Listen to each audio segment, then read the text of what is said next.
To you, Jonathan Sacerdoti from London. Good afternoon, or good morning still for us. Hi there. Hello. Now, Prime Minister David Cameron, he spoke with Prime Minister Netanyahu, and he said that he strongly, quote, condemned the appalling attacks being carried out by Hamas against Israeli civilians. He said that Israel has the right to defend itself, and he staunchly supports this. What do you make of his words, and do you think that his words will change if a ground operation takes place?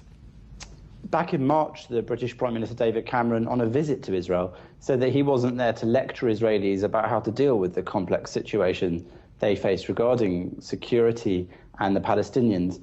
And he seemed to be indicating then that he'd stepped back from the model of tough friendship that the UK had previously followed, where support for Israel is regularly stated, but in the name of balance, regular condemnation of certain Israeli activities is also issued.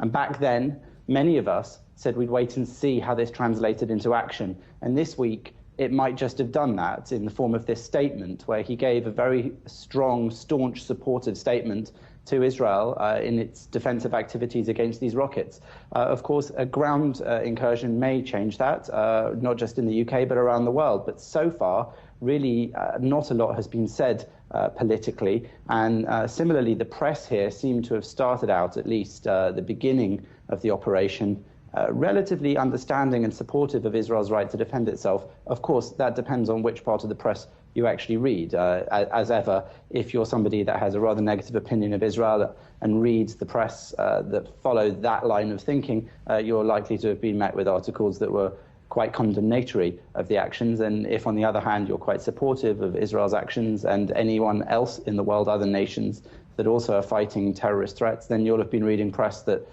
backed up that opinion too. Right. Well, Jonathan, thank you very much for joining us there from London. Thank you. And now, Daniel.